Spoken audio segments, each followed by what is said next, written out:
Welcome back, Flyers Nitty Gritty fans, to Getting Gritty with it with your host, Yariv, Wolok, and my two guests for the evening, both of two different sources, but both part of the family. Samantha Wismer from Samantha. What is the name of the Phantoms podcast you have? I was just on it, and the name is escaping me right now. I apologize. Phantoms of the Spectrum. Phantoms of the Spectrum. What did you say? Part of Old City Sports Network. Okay, part of Old City Sports Network. Full term there. Samantha is one of the writers as well at Flyers Nitty Gritty, and she is one of our designated Phantoms experts and Alex Lyon lover and best friend and total number one fan. Samantha, welcome. Thank you. Yeah, welcome back. And obviously returning guest of the show, he has his own successful podcast, OMB Puckcast. Isiah, what's going on, buddy?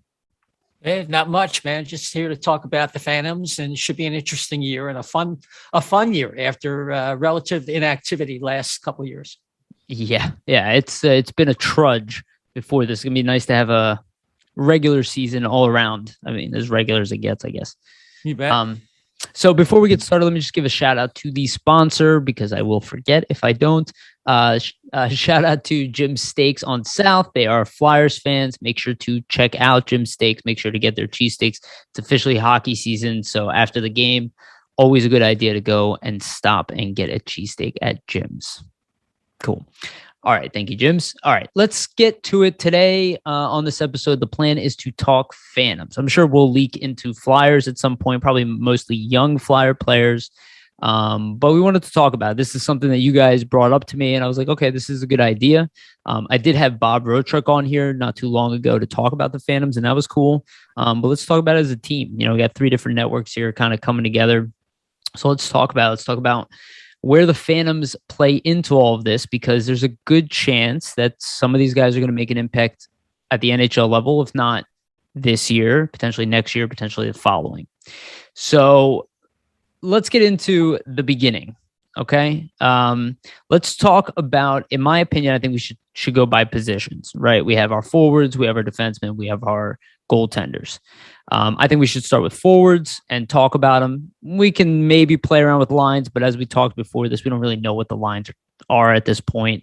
But I thought let's go through some of the names that are impactful. So I want to start off with some of the top guys, and then we'll make our way down to kind of, I guess, the lower end aspect of this, maybe the lesser known guys. So let's start with two guys who are injured. We were just talking about them off camera, Thanosinsky and Wade Allison.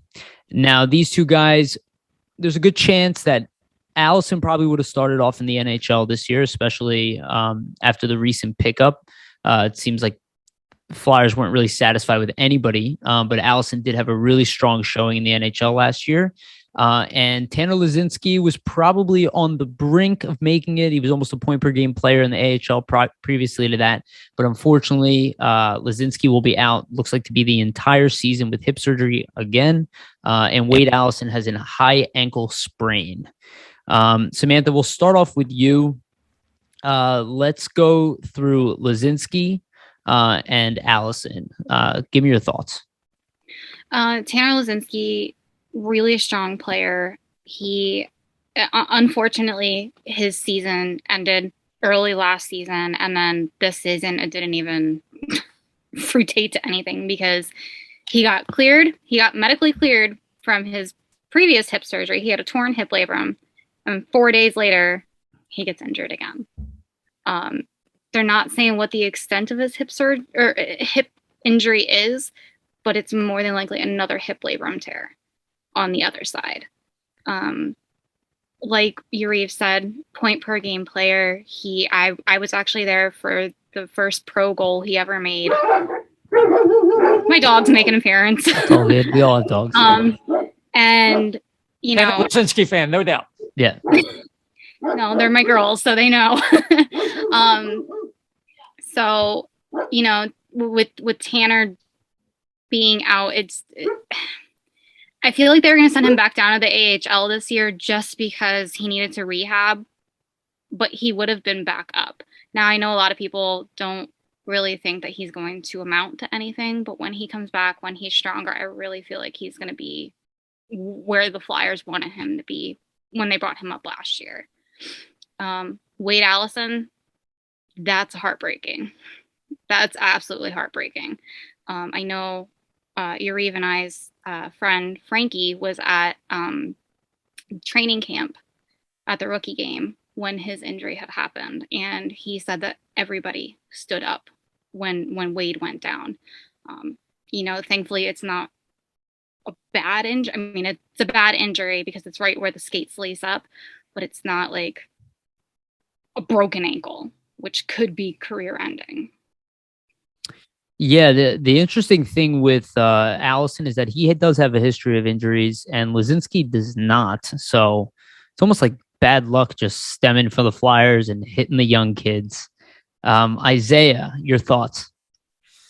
Well, Wade Allison is a player that was counted on to not only bring some goal scoring, but he was also looked upon to be another agent of change, if you will.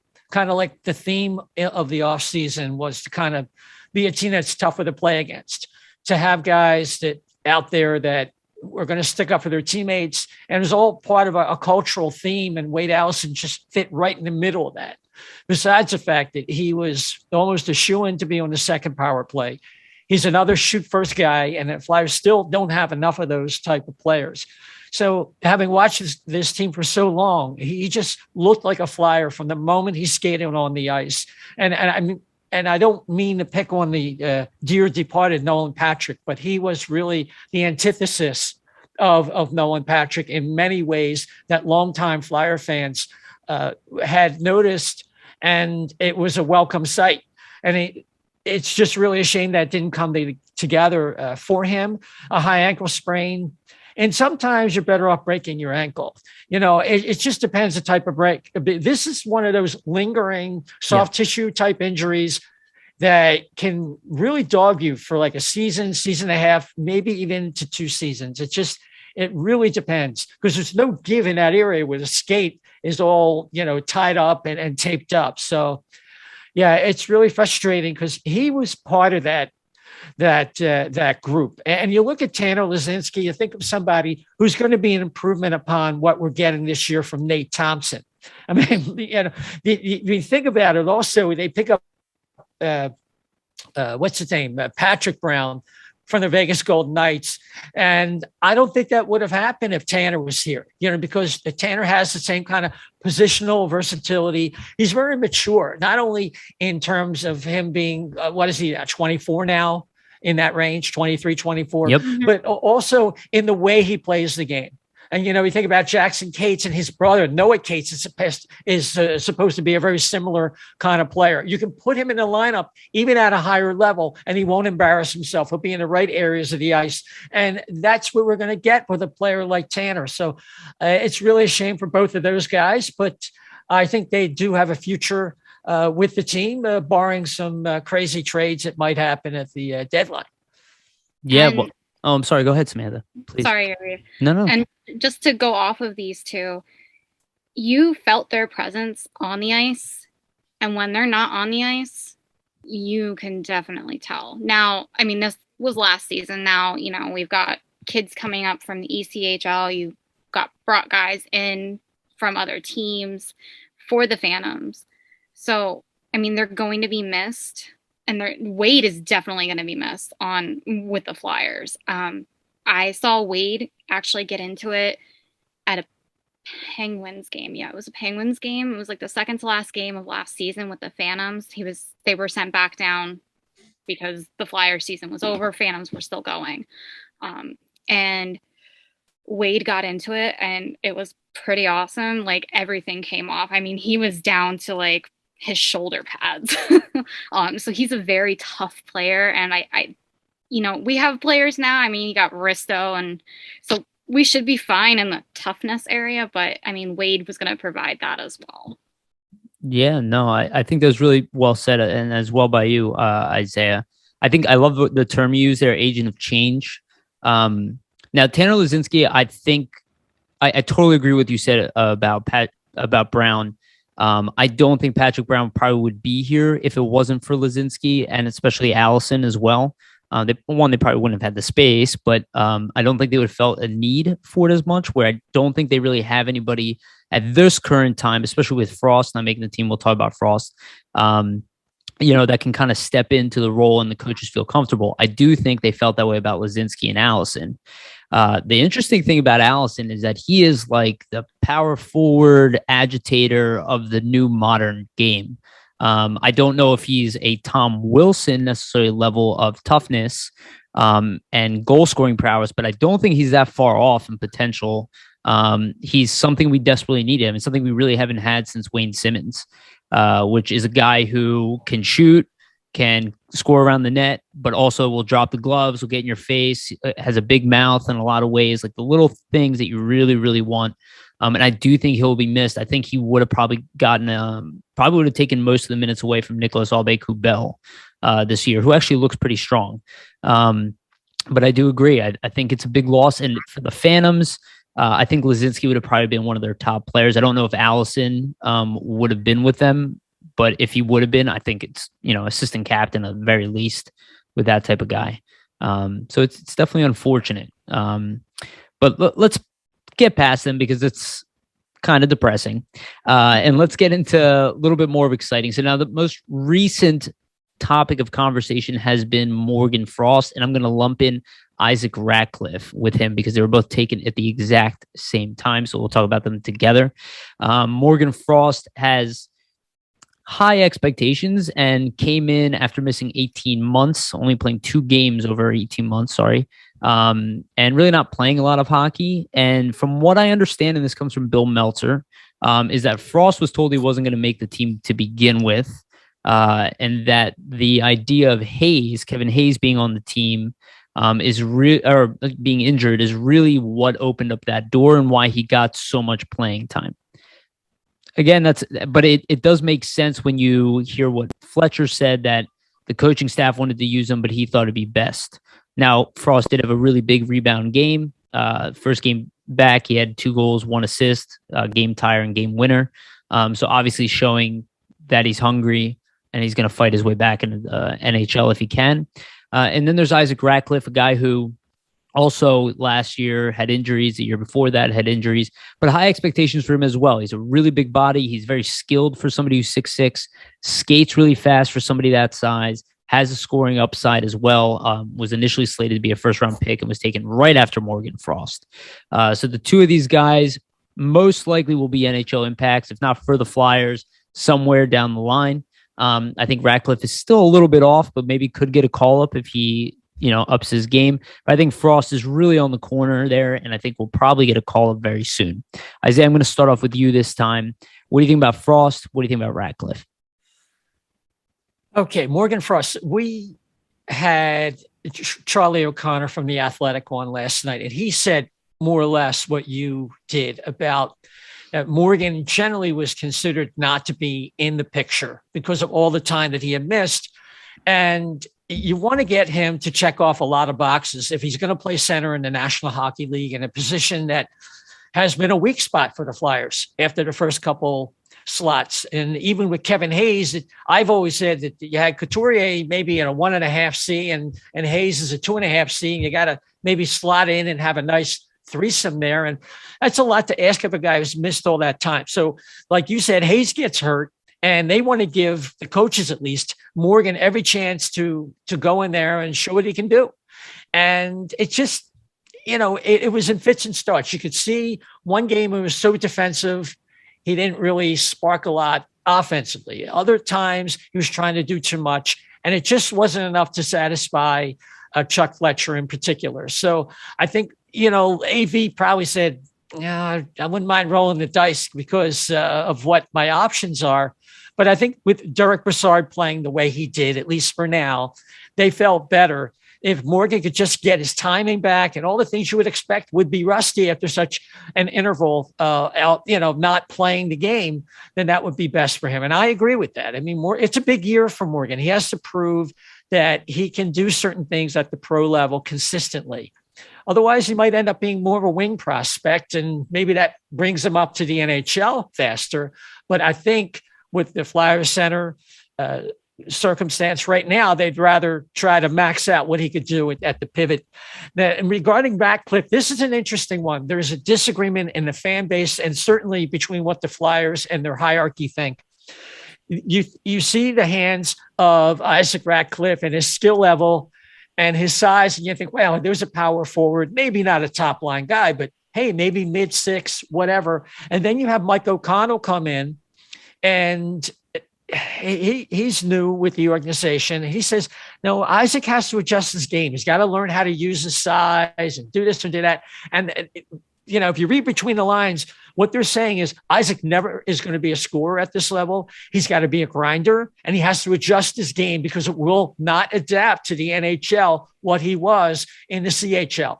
So if he wants to be an NHL player, he has to muck and grind and bang, use his size and stop trying to, play a more finesse game. And that is something that on our show, we've had some disagreement about. I'm kind of up in the air. I'm really not sure. So I have to defer to somebody like Mike O'Connell. And I'm sure he speaks for Brent Flair and for Chuck as well. So it will be interesting to see how he is deployed by Ian LaPerriere, who now is an extension of what the Flyers hierarchy wants, more so than Scott Gordon. For sure. Definitely. And I think those are great points made on both. And, for sure, I think that it's still up in the air about Isaac Ratcliff. And it's going to be interesting to see how he rebounds because he has not produced at the AHL level. So I can understand why that assumption is being made, because if you can't score at the AHL level, you're not scoring at the NHL level. That's for sure. Samantha. So going off Morgan Frost, the fan in me is really sad that he's not in the NHL because he deserves that spot. The media person in me knows that he needs to be in the AHL. He had an amazing game Saturday night. I was there. I saw both of his, he almost had a hat trick. It was pretty insane. But he needs the time in the AHL because he did miss 18 months. Isaac is another story. Again, the fan in me loves Isaac, but the media person in me, he needs to be in the AHL, and like Yariv said, he needs to score. He got a couple goals last from his injury. He had a broken rib and it caused a punctured lung, and he needed to have surgery. So he missed time last season, and with a shortened season and just the whole, whatever you want to call that from last year. Isaac is a big body. Yes, he skates fast, but he also has moments where he slows down and you can see it. You guys might not be able to see it like on TV or in clips or anything, but I can see it from where I am. He slows down at times, but then he also knows that he has to pick it up, and you can see it throughout the game. It's usually within like the first period that he's kind of slow, and then he starts picking it up. But that's typical. So you're saying is this a mental thing? Or you think he's having, is it a conditioning thing where he has trouble keeping up and he has to get his second wind? What's your take on that? I think he has trouble keeping up at times. Other times, some games he's on it and he's out there skating with the rest of the boys. But Saturday, he was in. Saturday, you could definitely tell. It's preseason, It could be a function of he did have a lung injury. He still could be collapsed lung. Yeah. Yeah. Well, No, it's a good assumption to make. Sorry to cut you off, Samantha, but that's a great question, Isaiah, because something like a collapsed lung plus a combination of COVID, could he still be feeling the effects of that, even a few months later? I'm going to be honest. I had COVID over Thanksgiving last year, and it's almost a year later, and I'm still not back to 100%. Fair enough.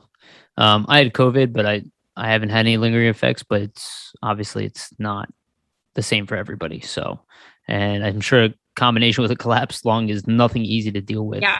And to put on top of that, guys that are 6'6", I think a lot of times the assumption is, oh, he's a big body. So he should make it NHL quicker. What I find is that it's actually the opposite. That the bigger guys take longer to grow into their body. They're usually lankier. They become targets because they're big. And they don't necessarily have like the physical strength to actually play the type of game where he would dominate around the net. He doesn't really have the ability to do that at the NHL level. Like, guys are still going to be stronger than him who are 6'2", 6'1", 6'3". So I think it's going to take him time. Sorry, go ahead, Sam. Sorry, Yariv. He is 6'6", but he's also 201 pounds. Right, exactly. He's a big boy. Well, but 6'6" at 201. I mean, you look at somebody like Samuel Morin, who's about 6'7", right? Yeah. But he's 240, right? So, in my opinion, Isaac Ratcliff probably needs about another 10 to 15 pounds of muscle to be added on for him to actually fill into his body the way it's supposed to be. So it's going to take some time. I'm sorry. Go ahead, please. No, please go ahead. I know that you and I talked about Igor Zamula last week. Yeah, scrawny's a stick. And how he had to literally come into his body, and he still is, but you can tell that he did bulk up a little bit. For sure. He definitely needed to come into his body because, like I said last week, like, he's skinny, scrawny. Like, how are you going to survive on the ice? Listen, Travis Sanheim had that problem bad when he first came. Yeah, I mean, from where I sit, I could literally touch the players, and I was not scared of Zamula coming at me because he was that tiny. Fair enough. Isaiah, did you want to add anything? Sorry, I was just going to say, listen, putting the injury aside, the judgment by the brass is that his skill set's never going to translate to anything close to what he's been in the CHL. So in terms of getting bigger, he's a big guy. I mean, his frame though is bigger than somebody like Sanheim, right? Oh, definitely. Sanheim is more like Couturier, right? More narrow shouldered, even scrawnier, I would say. But yeah, I see your point. Right. Whereas Ratcliff looks like he has the capacity to gain weight and strength. And I think he just got thrown off for this last year. And if they can get him up to about 210, 215, that should still be big enough to do what they want him to do. And it's just a matter of whether he's going to make that adjustment in his game. If he's not, if he's going to fight it and say, no, I can score, I should be getting power play time when I make it, then he's probably going to get sent up, packing elsewhere. I think that's the feeling I get. Listen, it'll be 5 years now since he was drafted, right? Is that, was it 17 or 18?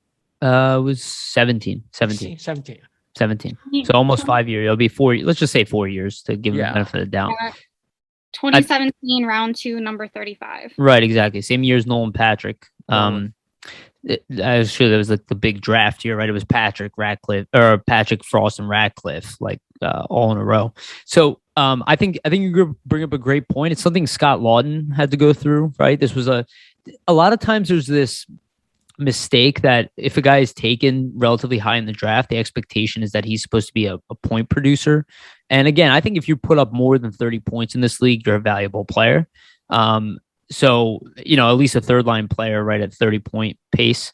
And a guy like Ratcliff, I think he was taken probably by the coaching staff to do the role that you're talking about. Just like Scott Lawton, he was drafted to be a bottom 6 guy here for the Flyers. He was not drafted to be a top 6 forward. And if we all remember that, there was an issue with Lawton, right? He made the team early because he's good defensively, didn't want to buy into that role, tried to be more of a point producer. They sent him down. They said, hey, Hextall sat him down. He said, hey, you're never going to be a point producer, at least not in the early portions of your career. Like, you need to come in as a bottom 6 guy. This is the role we have for you here. And he readjusted, came in, and it's been, I mean, quite frankly, if he becomes a point producer, he'll probably be in the later stages of his 20s, like he is right now. But you see, he found himself a role, and he's a highly valuable player. I think Ratcliff has an opportunity to be something like that too, probably a third line point producer with a lot of size. Maybe one day he'll be a 15, 20 goal scorer, in the long run, but he's not going to be a 40 goal scorer like he was in juniors. I just don't think that's in the cards, especially he was playing with Nick Suzuki when he put up his best numbers as well. So important. Yeah. I mean, I don't really see it when I watch him. I just, right now we got to give him, this is a big year for him.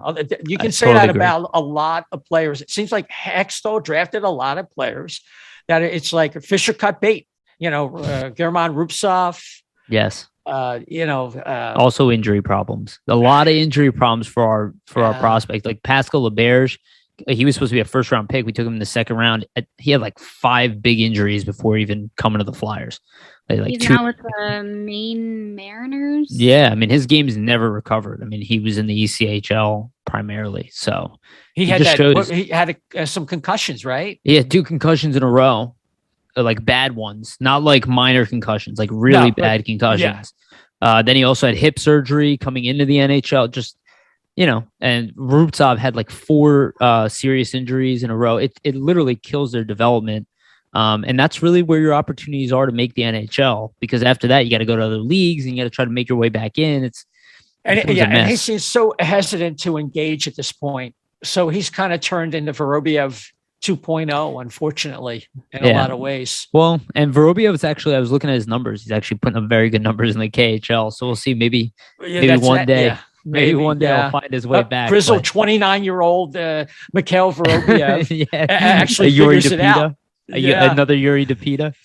I know when Vorobiev was here in the Lehigh Valley,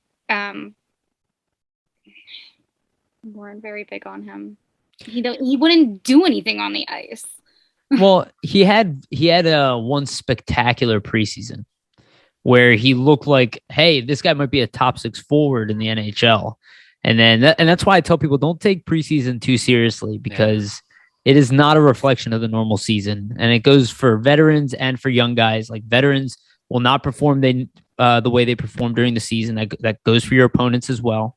And the young guys will always outperform their regular season output. Like it's like 90% chance almost every time. That's why they used to call them exhibition games, because they are strictly for the purposes of exhibition.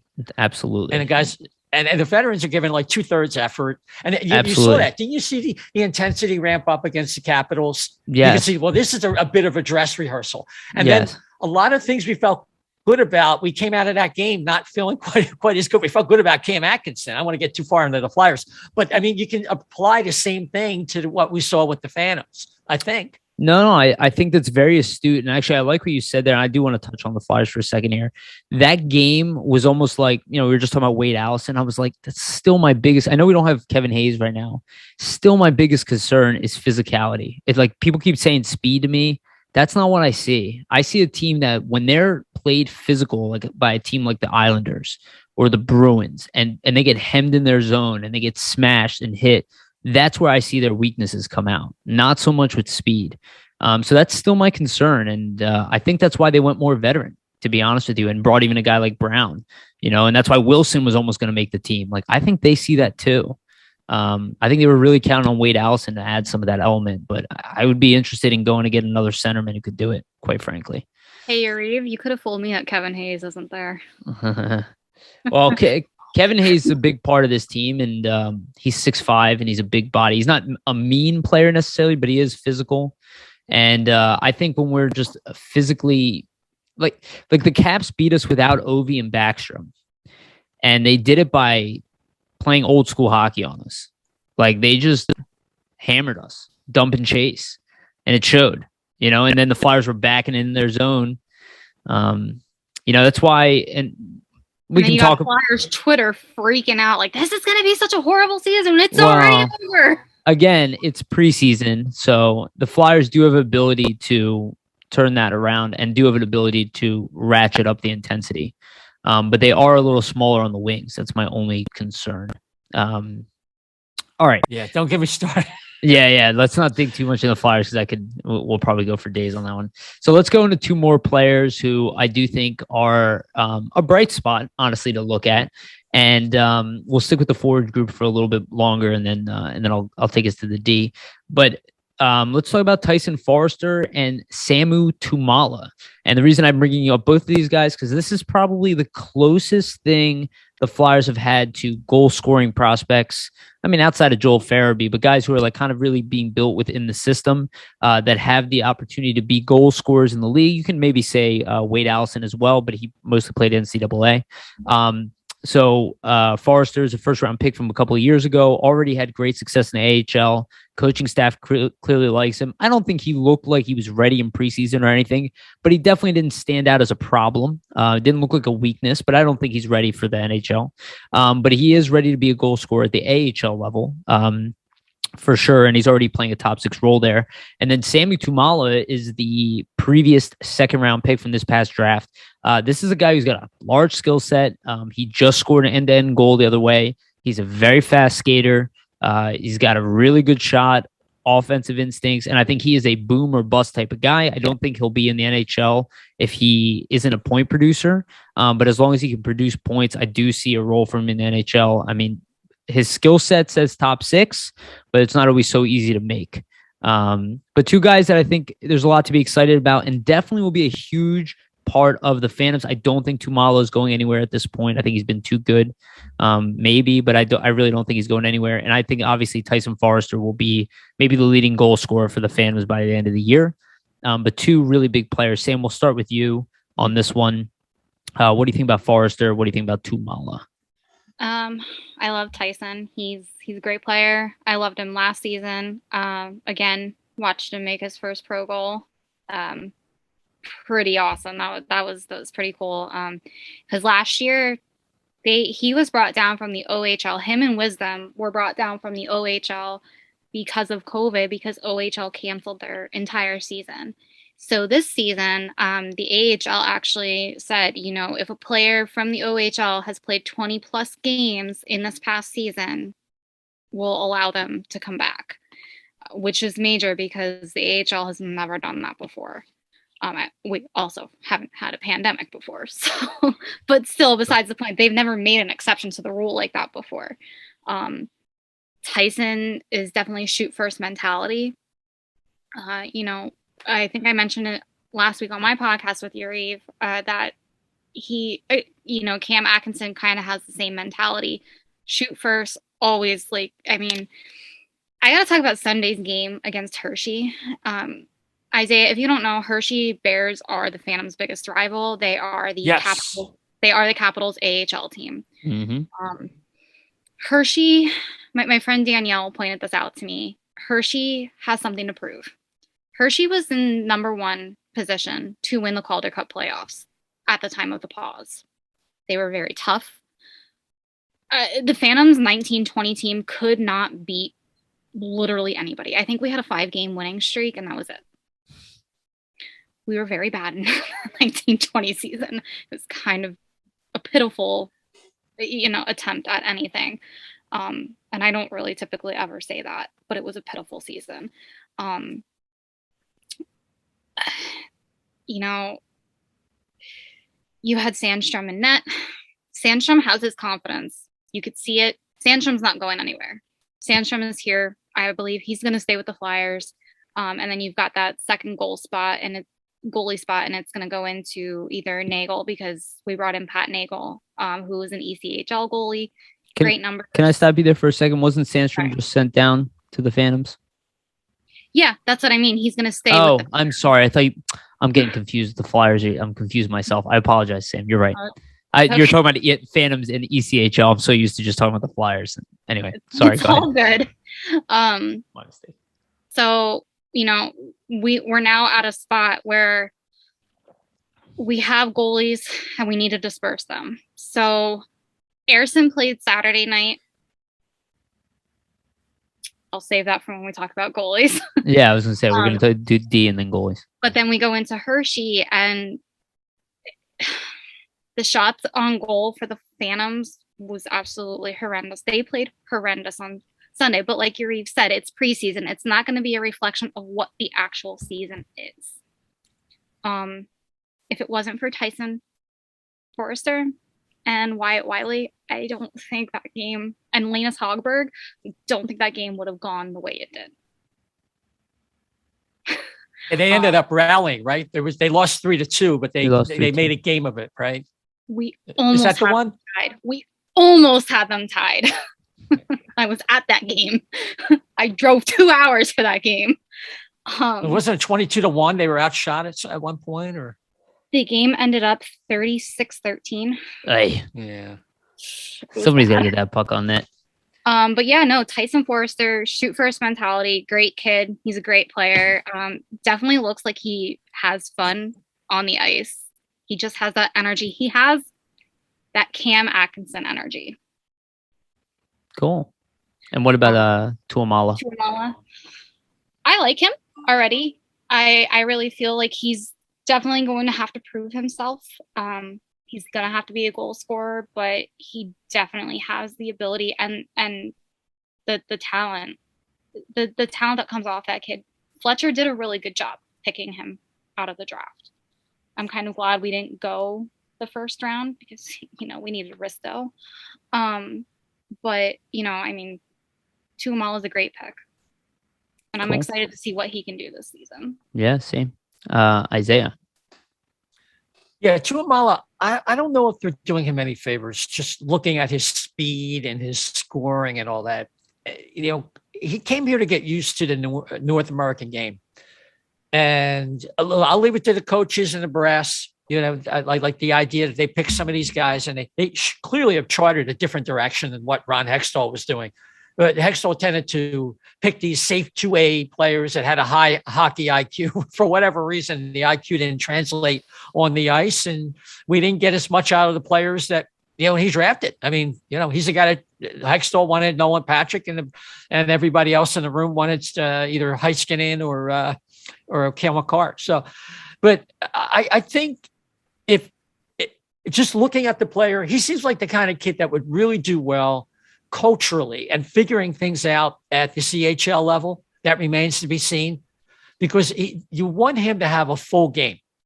I understand that, like you said, if he doesn't score, then he's probably not going to be a bottom six kind of player. That's his skill set. Maybe he can round out his game a little bit more. The Finns are known for having those kind of players. They're rugged. They have a rugged history. If you know their history, you understand why. But so I don't know if I'm really on board with him staying with the Phantoms, and we'll find out how that goes. Tyson Forster is nothing less than my favorite prospect with the Flyers. He represents a complete departure from what I just described, the aforementioned type of player that was drafted before. And listen, he's a fun guy. He's a really good hockey IQ. Mm-hmm. The only thing that held him back prior to last year was his skating. His skating's getting better. It's not dramatically better, but it was never dramatically bad. He had incrementally improved the whole time. So now it's at a point where his skating still could use improvement, but it's not holding him back. He's a great passer too. Mm-hmm. Underrated. I love the fact that, he played center. So, it is not impossible if his skating gets better, that could be a future for him. We don't know, but let him first be a right winger, score at the AHL level, establish himself. And I could definitely see him in the NHL next year.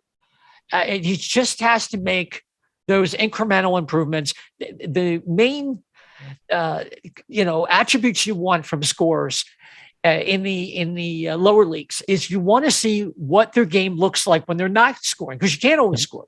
Does your game fall apart? Are you still in the right spot? Are you still being a good teammate? And if you can check all those boxes and he's scoring at the AHL level, expecting to see him at training camp battling for a spot. Love the kid. Really do. Yeah, I think that's very well said. I totally agree with you. Maybe they can convert him back to a center. He's got great size, right? He's 6'2", so he's big. He's a strong kid. He's got a great attitude, and I 100% agree with you. I do think he's going to be in the NHL next year as well. I guess barring some kind of setback, but at the current trajectory, the type of kid he is, it's just like Wade Allison. Like if you have to throw him a third line right winger, you can do that. If you have to put him on the fourth line, he could probably do that too. Sure, you don't really want to, but he can do it. He's got the body, he's got the mindset. He's a much better playmaker than anybody anticipated. His skating has improved vastly, and I agree with you. I don't think it was ever. I think he has more of an ugly stride than it is. Like he's not slow necessarily, right? No. Where that would be a bigger issue if he looked like he had cement on his feet while he was moving, right? Like even though Michael Hanzus was a very effective player, he was very slow, like molasses slow, which is always what held him back. I don't think Tyson Forrester is going to have that problem. I see a top 6 forward in his future, and he's got a great attitude on top of it too. Like I don't think he's the type of guy he might even be the guy who will drop the gloves at a certain point. He's almost like Wade Allison plus, at least in the offensive department, like the goal scoring department. So I think there's a lot to be excited. I like that you said he's your favorite prospect. I totally see that, and he does represent a new era of Flyers prospects. I think that's well said as well. Tumala also, I would say, I don't think he's a guy that Ron Hextall would have drafted. But again, if he hits, it's a home run. If he doesn't, worst comes to worst, you try to move him, or he goes and he's a superstar overseas or something like that, right? He's that type of player. Anything you guys want to add on? Yeah, please. Yeah, I just want to take it back to a moment in time. You want to contrast what Chuck Fletcher did with Ron Hextall. Look at that moment when they picked Pascal LaBerge instead of Alex DeBrincat. Yeah. It seems to me if Fletcher was a general manager at that time, which he couldn't have, because I think then he was still at Minnesota, he would have taken DeBrincat. And well, let me say this, and I don't mean to cut you off, because I was just talking to Jamie about this today, and you could be right there, but they passed on Cole Caufield. Okay. And again, I love Cam York, and we're going to talk about it. I'm very high on the kid. Okay. So this isn't a knock on, but they passed on him. And then they took Emile Andre, who's 5'8", maybe 5'9", and a defenseman. So I look at the decision making. I'm like, why did anybody pass on Cole Caufield to begin with? Because he's 5'7", but then why do you draft a defenseman who's 5'8"?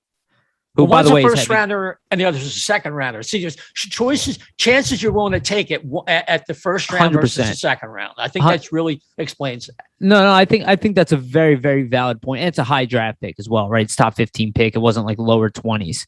But it's much higher risk to draft a small defenseman than it is a small forward. You know what I mean?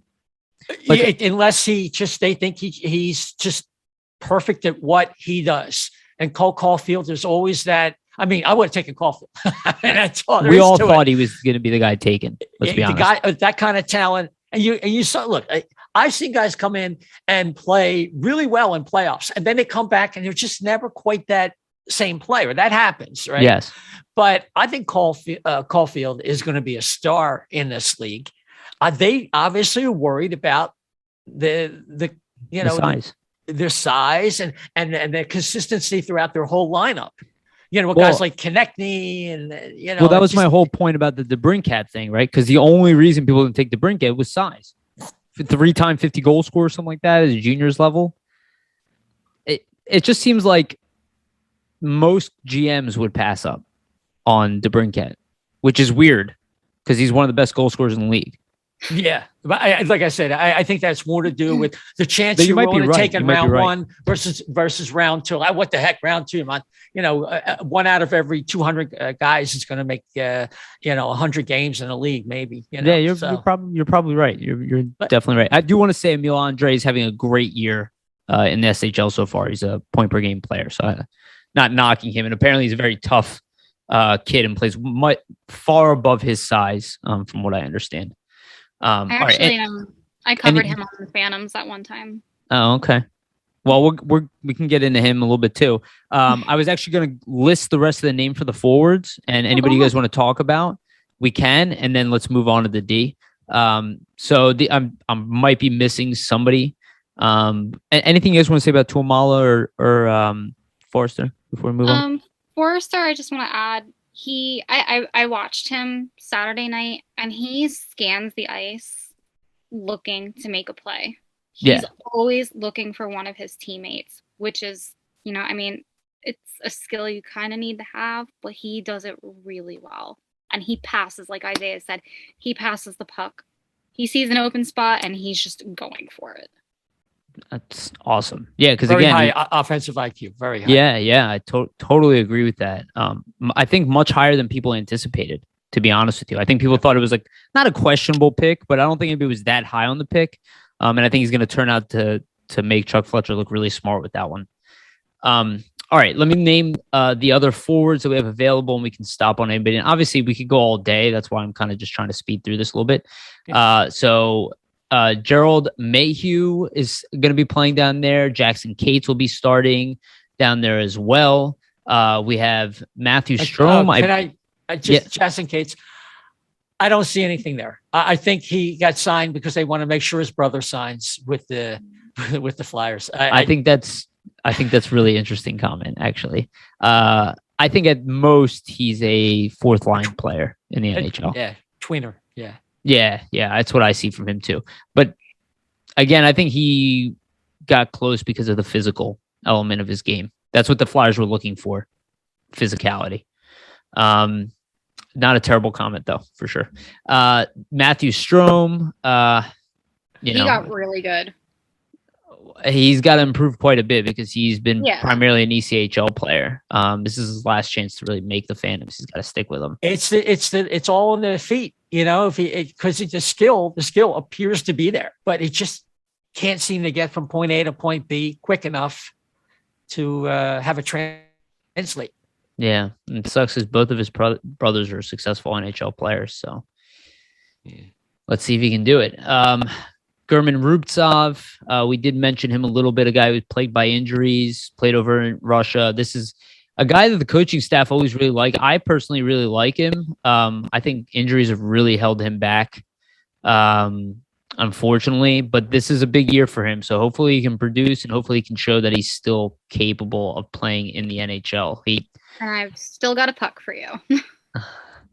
Well, I like German Ruptsov, but he has not turned out to be the player that he was advertised in his draft year, which was like another Scott Lawton type of guy. So, guy, he could be. You could envision being your third line center, right? We could really use that right now. Yes. Yeah, it looks like a Euro player to me. Yeah, well, the inability to stay healthy. When I see that. Even if you have the skill, it tells me that maybe physically you can't. NHL is so physical that, if you can't handle that physicality, you're just not going to make it. Even if you have the talent, it's just so rare. Even we were talking about Cole Caufield, he's small, height wise, but he's a really thick kid. Same with the Brinkat. They're not scrawny 5'7". They're muscular kids. And I think it's a big reason why they're able to handle it. Same with somebody like Travis Konechny. He's not a big guy, but he is very I've actually stood in front of him. I actually saw him on the street here in Philly. I'm pretty lean, but I mean he was twice my width, and he's 5'10". So still it's impressive. We have Maxim Sushko, a guy who's shown some talent. Had a great start in the AHL, but then nothing last season as far as points. Elliot Denoyer was sent down, though I will say he had a great showing. I don't know if you guys agree. In the one game he played, I think really, really promising. Conor Bunneman, the guy who's already played in the NHL, I wouldn't be surprised if he gets a call up at some point. I think for sure an NHL player, just to what degree, I'm not sure. Most likely a fourth line player in the NHL long term. Linus Sandin, a guy who maybe could be a fourth line player in the league. Older than the other crop, but does have a physical element. John Randall Avon, he's probably going to go back to the OHL if he hasn't been sent already. I'm not sure. I think he was. He was sent officially. But a guy calling. Yeah. Well, it's good. He's not ready. But a nice ELC for the Flyers to get an undrafted guy who could have a breakout year in the OHL. Zayd Wisdom, who unfortunately is injured, but I think he probably would be a call-up potential if he was healthy. But again, another serious injury. So if he comes back at some point this year, I do think he'll have a big role for the Phantoms. Great first year. Yeah, I think Wisdom is ticketed to play with Shane Wright in the CHL. Really? They are sending him back in the end? Yeah. Okay, so he's going back to that role because he was playing with Wright. Back to that role. They want him playing with that a premier player. Shane Wright might be the first or second guy picked, as they project. Yes. Yeah, you don't want to pass him that because, that'll be a really good experience for him. That's a great point. I actually didn't know that, but that's awesome. Thank you for that update. Sam, did you want to add something in there? I cut you off. I thought he was coming back to the AHL, but clearly I was wrong. Yeah, well. Hey, if I'm wrong, call me on it. But I think that's I'm pretty sure that's somebody told me that. I forget who it was. But. Well, maybe it's something we'll have to confirm later, but I could see it. I could see it, right? Even though he did very well for the Phantoms. So Extremely well. But it can't hurt. And like you said, Shane Wright is probably close to an NHL player as it is right now. And then we have Ryan Fitzgerald. He'll be playing for the Phantoms. And then Ali Lishkill. And again, I'm just looking at cap friendly here. He was also sent over to Europe. I probably am missing somebody from the forward group, but that's everybody I have on cap friendly at the moment. I'm sure there's some. Max Willman. I forgot to mention. Yeah, him. Great player. Well, you got. Yeah, Willman is an interesting guy. Yes. Sam, maybe you can talk about him because I think he is a dark horse candidate to be called up along with, obviously, with guys like Cates and Garrett Wilson. Definitely. He's a dark horse. I really hope he has a breakout year this year. He is a phenomenal player. I saw, obviously I've been watching him play since he was with the Reading Royals. Yeah, it's amazing. He has talent. It's a classic case of work ethic. I think Isaiah might be frozen a little bit. I think he's frozen. Well, I'll speak. And hopefully, if he drops back off, he can join us again. Actually, let me message him on Twitter so he knows that he's frozen, just in case. But I do agree with you. I really liked what I saw from Willman. There you go. Maybe. Oh, there you go. Cool. I really like what I saw from Willman. Shocking to see how fast he's improved. He's a guy who's like literally gotten better every year. And when I saw him in preseason, I'm like, hey, I was like, this guy might be a pro at some point. I don't know if he's ever going to be more than a fourth line player, but he's definitely top 6 forward in the AHL at this point. And he's older. I think he's 27. Let me look it up. Maybe 26, close enough. I thought he was a little younger than that, but you guys are probably right because I probably just lost track of his age. But then you also have Garrett Wilson. Garrett Wilson as well. Apologies. Thank you. Who obviously is older and looks like he'll be a fan of maybe a potential call-up. AV said today that all of the guys you've seen that were real contenders, and I think he was referring to, obviously, Jackson Cates, Willman, Morgan Frost, and probably Bunneman. All those guys are probably going to see time at some point with the Flyers. So over the course of an 82-game season, they already are taking some hits injury-wise. So, yeah, we'll probably see him again. They'll get a chance. Garrett is a great player. He's very physical. I have nothing but highest things to say about him. And no, Yariv, not for the obvious reasons. Well, he had that great fight against the Caps. Again, I think people, everybody thinks it's like, I hate the young man's game and speed, but like the game is going right back to big and strong again. And we always see these cycles. And quite frankly, like, I think it's an aspect the Flyers lack at this point. So Garrett Wilson might be a guy coming in handy later on in the year. I mean, just watching Garrett last season, he would throw down the gloves just because a player on the opposing team pissed him off. Well, that's good. We need more of those. Yeah. I mean, like, what if this guy, with Patrick Brown, actually kind of outplays or makes Nate Thompson redundant? I mean, who do you call up next if you want some of that toughness, So, I mean, it could be a guy like Wilson. Yeah. And to that point, actually, I did do a little bit of research about Brown, and Vegas loved him. Like they saw him as a bottom 6 forward for them this year. He obviously played 12 games in the playoffs for them last year, and they said the fans said that they were hoping that he could be a replacement for Thomas Nosek, who's a good bottom 6 forward in the NHL. So there is definitely some hope there. I did see. I went to the Flyers practice today, and I did see TK out. Beating out Nate Thompson in physical one-on-ones. So there's something to be said there about Nate Thompson. So a guy who I like, I think he's a workhorse, but 37. Yeah, he's getting up there in age. So, all right, let's move on to the D. This is a much smaller group of players. So we'll kind of roll through them, the same way I did it before. So let's talk about the first two. Let's talk about the two biggest names first. Though I would argue there's a couple guys here that are also important long term.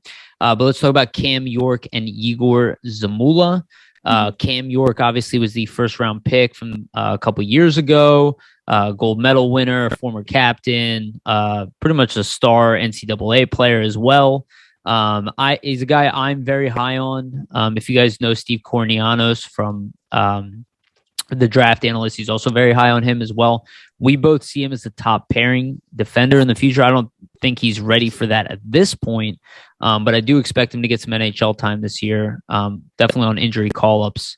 And a guy who I think will be the backbone of the Phantoms defense for the year, for as long as he plays down there. And then Igor Zamula, undrafted guy with a lot of skill and upside, has not produced at the AHL level, so I think they're going to wait for that first. But a guy I do see with top 4 potential in the NHL. At the very least, a bottom pairing guy, very poised young player, came in undrafted and never looked at a place from the first day he was here. And I remember I was like, who is this kid? And why does he not look nervous at all? So Igor Zamula and Cam York. I forget who I started with last time. I think it was you, Sam, right? Yeah. I forget already. So let's start with Isaiah on this time. So Cam York, Igor Zamula. Cam York. Look, he's really their best prospect when you think about it. He's the closest to being able to handle NHL minutes on a steady basis until Morgan Frost proves otherwise. Look, he checks all the boxes in terms of the efficiency in his game. It seems like there's not a lot of wasted movement. He has excellent hockey IQ. The big question is, can he deal with the rigors of this so-called the heavier period in the NHL? I mean, he did seem to struggle in the exhibition games when he was challenged physically along the boards, lost some battles. He recovered nicely. I love the way he can operate in tight space and get the puck and make some very nifty little plays. It takes a lot of calm, a lot of poise, and hockey IQ. There's a lot there to like. And plus, he's really a benefit on the power play. And we're seeing like a more mature version of what Cam York can be with, Keith Yandel. And you project that what you're seeing out of Yandel is a lot of what York will bring. So there's a lot to like about the player. I'm not quite as high as thinking he's a first pair. I do think he could be the guy to step in. And if Travis Sanheim's 2 years is up and they don't have some kind of resolution, Cam York is right there. And he's a heck of a player. So I look forward to watching him. And I think he needs the experience at the AHL level. Let's see how he deals with the rigors of a long schedule, 80 games. And, he'll make adjustments along the way. The rushing defenseman generally doesn't work out too well. No, so when in doubt, it's the toughest position outside a goaltender, especially if you're in a top pair, you're a featured defenseman like Cam York will be. I think they're doing the right thing by allowing him to, take time to develop. Now, if the Flyers have a significant injury with a lot of time involved, and he could fit into a top 4 role in the NHL, he may be the first guy to get called up if there's going to be a significant amount of time lost by the NHL defenseman. But that remains to be seen. Regarding Zamula, like Sam said earlier, he's got to bulk up a little bit. You need Hans and Franz. We got to pump him up. And, it's going to take time because, in somatotyping language, he is a ectomorph, a thin type, a lot like Travis Sanheim. But, boy, he's got a great hockey IQ, too. And I think he's more oriented defensively. Not that he can't see passing lanes offensively, but he has a lot of calm like York under fire. And, again, this is a guy who, if he's not going to be with the Flyers long term, he'll definitely be a significant part of a trade. So he has value in the league. And these are 2 really good prospects that I look at from like a second pair on down. Well said for sure. The way I see York is another Kimmo Timonen type of guy. A lot of the same skill sets that Kimmo had, and he also took a little bit longer to develop. Kimmo didn't come in. Yes. Yeah, right. I think he really wasn't a good defenseman until he was like 24 years old. Which, again, when you're 5'11", it's a whole different story. Samantha. I love Cam. Great kid. Very smooth player. And, he needs this year in the AHL. I remember saying to you back in when I was on your show the first time, Yariv, you know, at the time he was called up, and he needs the time in the AHL to get used to that speed. And then, you know, when he gets called up to the NHL, he has to get used to that speed. And I don't want people to expect too much out of him because he is still developing. Look, the kid came right out of college. Who knows if he even finished college at this point? Because he literally came right from Michigan. Michigan had that whole COVID thing and they had to shut their season down and just completely cancel it. And I remember asking him in a press conference after one of the games, which my mic was muted. I'll never live that down. I asked him, I was like, you know, can you tell us about your experience just being on the taxi squad? And he's like, you know, it just was worst case scenario, cherry on top of an already bad situation. And they just wanted him to skate. So the Flyers are invested in Cam. They didn't want him to lose any of his ability. Now, Cam is also kind of a short player. He's 5'10", but he's bulked. The kid works out, and I mean, he's built. He will be a really good D-man in the future. And Isiah, like you said, if there's a really bad injury on the Flyers with defense, he can definitely fill that role. I don't think he's ready for a full season in the NHL yet at all. He'll get trampled on. Zamula, I already talked about Zamula enough. Okay, fair enough. I think my whole thing with York, he listed 5'11", by the way. I wanted to double check that. 5'10", 5'11". Whatever. I'm 5'4". Well, and Danny Briere is 5'10". Go ahead. Yeah, right. Yeah. Danny Briere is not 5'10", to your point. The one thing I do talk about York, and this is why I am particularly even higher on him, I think, than most, is I look at the program that he's from. Just like I think Joel Farabee is already better than most people anticipated. You have Jack Hughes, that U.S. development program, like Quinn Hughes again. You look at that squad, that cluster of 2 years, they were absolutely exceptional group. And a lot of times you see that happen together, where you see kind of this age group that kind of bubbles together and it's just full. Like we see that with like draft years, right? Like 2003. You definitely know what I'm talking about, Isiah. And you see that around like the Connor McDavid years, right? And the Austin Matthews years. It's like around there where like some of the best players were just drafted around these kind of peak arcs in the bell curve. So I kind of see York as probably being better than most people anticipate. But I do think that the Flyers are going to be patient with him. And I think that is why we saw Yandel brought in here.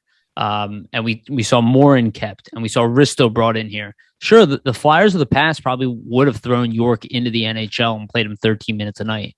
For the same reason that they sent back Frost, I don't think they're interested in seeing young kids struggle in the NHL, like at all. I think they really want them to come in with a lot of gusto and excitement. And even a guy like Cale Makar, he took his time coming into the NHL too. And when he came, he was ready. And I think that's the most important thing. Like, yeah, I think York can play at the NHL level, but will he actually excel at the NHL level this year? That is a different story, right? He would have some bumps and bruises, up and down games, where they rather have him come into the NHL and be like, okay, you're an established player. Like, you don't have to, doubt yourself whether you're ready or not. I think it's very important. So to both of your guys' point there, I still am very high on him. All right, let's move on to some of the. I'm sorry, anything else before we move on to the other defensemen? Nope. Cool.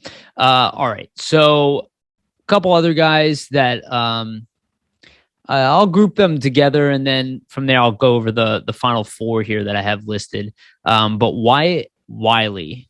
And I'm going to talk about Mason Millman over Linus Hogberg right now, though we will talk about Hogberg as well. But Wyatt Wiley, I think he's probably the third best prospect in the Flyers system at the AHL level right now as far as defense goes. He's a guy with, I think, a better upside than most people realize. I think he does have an NHL future ahead of him. Maybe a bottom pairing in the NHL, maybe better if he can do more, but he is a puck-moving defenseman. He plays the right side. Right side, yeah, immensely valuable. Has a two-way game, has good size, good skater. Played in Everett with Carter Hart. Thank you. Carter Hart. Yep. So he played in Everett, and this is a kid who, quite frankly, I think will be, somewhat of a long-term project, but I do think he'll find his way in the NHL and hopefully with the Flyers at some point and step into that role. The other guy is Mason Millman. Millman is probably too young to be playing in the AHL. He was definitely brought in too young, but he's another, I like to say, Travis Sanheim light. He brings a lot of the same elements that Sanheim does. He's got really good foot speed. He's got a good two-way game, but probably a little too young to be playing in the AHL. He definitely struggled last year. We'll see how he does this year. Is he definitely going to be in the AHL this year? I believe that so. Up in the air? Please correct me if I'm wrong. I thought he was going to be with the team, but I think he's going to be with the Phantoms. I'll know tomorrow night when they have their last preseason. Okay. Because last year was definitely, he was in over his head a little bit, so I wouldn't be shocked if they decided to send him back for an extra year. But just judging by the names available in the back end, it seems to me like he's sticking with the group because there's not that many defensemen of his caliber. Sam, I'll go to you on this one first. Let's talk Wyatt Wiley and Mason Millman. I'm very high on Wyatt. I believe in him. Got a great name. Yeah, Wyatt Wiley. He comes from Everett, which is probably the premier team in Washington. His mom, me and his mom talk probably Facebook, of course. Yeah, weekly. She messages me and she's like, thank you for, covering Wyatt so much. And she's like, we come from an area where hockey isn't really known and these kids don't really get a chance unless they're on the Silvertips. You got Carter Hart, who basically came in and just astounded everybody. One bad season's not gonna. Let's not remember last season. Mm-hmm. But Wyatt's a great defenseman. Blocks the puck really well. And like I said about Tyson Forrester, he also scans the ice. He's always looking for his teammate. And at the game on Sunday against Hershey again, he was doing his job and he was always in front of Sandstrom. So he's a really good defenseman, and I'll never knock his game because he is good at what he does. He needs this year in the AHL, but I think next year he could definitely push for an NHL position if we get rid of any defensemen. I don't think that's too far off. And Mason Millman? Good defenseman, needs the experience, needs the development time. For sure. Needs the time with Lappy. Yeah, for sure. And we're going to talk about the coaching staff to end this as well. Isiah. Yeah, I really can't add much that Sam didn't already mention because I'm not super familiar. I know obviously Wyatt Wiley has the advantage of being right-handed, and him and Ronnie Atard are probably the two biggest prospects they have in their whole system on the right side. And I'm wondering if Yinning is kind of a flop at this point, I think. Yeah. Nobody has the yin or the urine to see him. But Wyatt Wiley, hey, listen, you got to throw a couple in there. That's good. So he's a guy who's more offensive in the WHL. Had more, and he's going to have to adjust his game. And I have a feeling Ronnie Atard, the same thing when he gets here. Mm-hmm. But yeah, it just remains to be seen when he gets a shot. This is the last year, I believe, for Justin Braun. So there's a possibility that he could be one of the players competing for that spot. Mason Millman is just really green right now for me. You see he's very smooth skater, has some really good vision and passing ability, but it's really, I think he belongs back in the CHL. I'll be interested to see what happens, but I do like the prospect, especially where they picked him. Yeah. I think he was a good pickup. It wasn't a high pick, but a guy definitely with NHL potential there. I want to stop us real quick just to tell you some upsetting news. The Pittsburgh Penguins are leading the Tampa Bay Lightning 1-0 in the second period, and they're out shooting them more than double. And that's without Crosby and Malkin. I think they're playing the Kraken. No, they're playing the Lightning. I'm looking I at thought it. they were playing. The Kraken play the Vegas Golden Knights after. My bad. It's a doubleheader. Yeah. Sorry. Yeah, and Danton Heinen has the first goal of the season in the NHL. Jeff Carter has the assist there. So the nightmare continues as the Pittsburgh Penguins refuse to die. Even without their two elite centers, they're outplaying the best team in the National Hockey League. So it's over for Tampa Bay. The empire is now crumbling already. Yeah. More maybe my soul, but I doubt. Do you see me rubbing my temples? Yeah, I just wanted to upset everybody on the podcast because I'm sure we all wanted to see that. It's a long freaking season, you know. No, absolutely. I just think it's funny that without their two best players, they're beating the Lightning. All right. I'm just going to touch on the final four defensemen I have listed here. Again, I'm going off of Cap Friendly, so I'm sure there will be other defensemen brought into the loop here, probably called up from the ECHL as well. But Linus Högberg, Adam Glendenning. Högberg is a longtime Flyers prospect. Good to have him over here. Probably some NHL potential there as well. More of a bottom pairing role, but is a two-way puck-moving defenseman. Not so much a point producer or goal scorer, but has a two-way upside as far as puck-moving, passing, breakout passes, plays solid defense, smart, typical Swedish defenseman. Adam Glendenning, vet with the ability to move the puck, put up offensive points. I don't see him getting called up to the Flyers this year, but it is possible if injuries get really bad. But his role is more of an offensive defenseman. The Flyers have plenty of them. Nick Seeler, a guy who probably should be the number 7 for the Flyers to start the year, especially with Sam Morin being out. But it looks like Morin might be back maybe even before Seeler gets a call up again.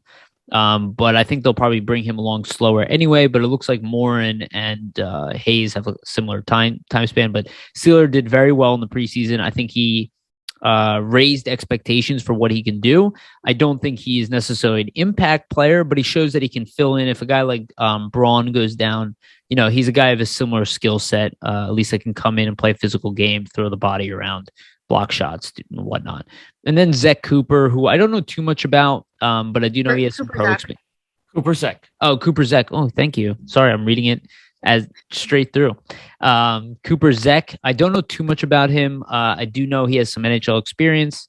He's a younger guy, like mid-20s, I believe. And a guy probably will play a pretty big role for the Phantoms. Most likely will be in that starting 6, and they'll rotate, young guys in and out of there. Anything you guys want to say on those 4 names? Talking about Glendenning, I remember at one point I was going to write an article on him, but I didn't really know how to approach it, so I kind of backed off. Why is that? This is Glendenning's 8th or 9th team in 9 years. I actually talked with Frankie about it because I wasn't aware of the term journeyman, and he is a journeyman. That's not always the word. A bad thing. It's never a bad thing. It can be misconstrued as, hey, it's a guy that teams don't want around. But a lot of times it can be a player that a lot of teams do want. They just don't have like you'll know this name, Isaiah, Mike Sillinger. Like this is a guy who definitely had value. Ultimate journeyman. Exactly. Yeah. He moved every season, but every team liked him. It does happen that way as well. So I would actually put Glendenning in that group where because he's a borderline player, it's like everybody needs an offensive defenseman, but not many people need one that's probably not good enough for the NHL. So he kind of falls in that territory a lot. I mean, and I've already seen him play. He's a good player. And, I'm just excited to see what he can produce, at least for the Phantoms this year. Yeah, high point producer at the AHL level, for sure. Yeah. Anything you want to add, Isaiah, on any of the guys? Yeah, I mean, look, I think Högberg is the one that really has a chance to be a Flyer. Very efficient defensive defenseman. Kind of reminds me a little bit of Cam York, and it's like he's has a certain percentage of Cam York's game. He just doesn't. Okay, fair enough. I get it. Have the skill set. Doesn't have quite the vision. He's a kind of defenseman. If he's on the third pair and you don't notice him most of the night, then he's had a good night. Yeah, and he'll be one of those players in the NHL. Other than that, guys like Glendenning, Seeler, and Cooper Zek, I don't know anything about. But Glendenning and Sealer are guys you don't want to see in your NHL lineup, but in the AHL, they're kind of reassuring. They can be helpful to your young prospects who are going someplace. Yeah, for sure. And as we're talking, it makes me realize, like, I do think the Flyers probably bring over Yinning at some point to see if he has any value at the pro game. He is at least a very physical defenseman. He could be minor league depth. At the very least, he's a big kid. He's very, very thick. So he could be better maybe even at the North American game than he is at the European game. And then Ronnie Atard, I think, has at the very least top pairing potential at the AHL level. Like big, strong, fast kid, and potentially an NHL defenseman also. Booming shot. Huge shot. Yeah, which is really valuable, especially if he's like a bottom pair in the NHL. And he has like a big shot. Maybe he doesn't score a lot of goals, but has a big shot on net, can be effective 5-on-5. But I think it's about time. I mean, there's some other guys that I'm not mentioning, right? Jack St. Ivan's out there too. And we mentioned Emil Andre. I think he'll probably make his way over to the Phantoms as well at some point. But I think it's time. I don't see the Flyers not trying to keep their draft picks. I think it's time to bolster center after everything we've gone through. We need another center. High-end prospect, and we need another defenseman in there. And I think that's why they went for Cam York, too. I think they're looking at their depth chart and they'll be like, we have no defensemen outside of Igor, Zamula, and Wyatt Wiley that are really NHL, definites. Caliber. What? I'm sorry? Oh, caliber. Yes. Caliber. Yep, exactly. And I think they really wanted a guy who's at least top 3, and I think that's how they saw Cam York. All right. Oh, sorry. Go ahead, please. No, I was just going to say the center position for the Flyers is really, it's really a mystery. This is a team that just throughout their entire history, been following them 50 plus years. That has always been a position of strength. I know. And then all of a sudden, Mr. Hextall comes in and it's, there's still Jay O'Brien. He had a bounce back year.